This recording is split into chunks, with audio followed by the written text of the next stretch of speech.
ஜெர்மனியில் ஐரோப்பிய வேக கட்டுப்பாட்டு இயக்கத்தின் ஒரு பகுதியாக இன்று முதல் 9ஆம் திகதி வரை வேக வாரம் நடத்தப்பட உள்ளது.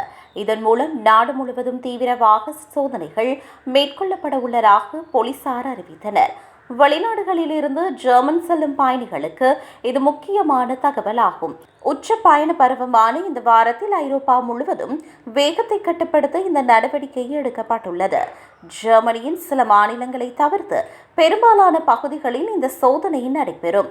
குறிப்பாக பவேரியா, சாக்சோனி மற்றும் சார்லாந்து ஆகிய 3 மாநிலங்களில் மட்டுமே இதில் பங்கேற்கவில்லை என்று தெரிவிக்கப்பட்டுள்ளது.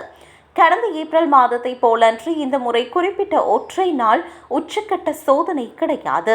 மாறாக வாரத்தின் அனைத்து நாட்களிலும் சீரான மற்றும் தொடர்ச்சியான கண்காணிப்பு பணிகள் மேற்கொள்ளப்படும்.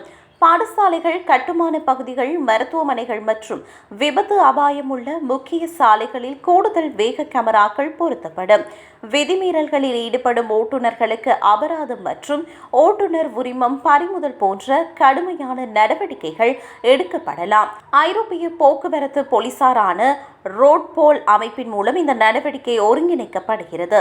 வீதி விபத்துகளை குறைத்து பொதுமக்கள் பாதுகாப்பாக பயணிக்க செய்வதே இதன் முக்கிய நோக்கமாகும்.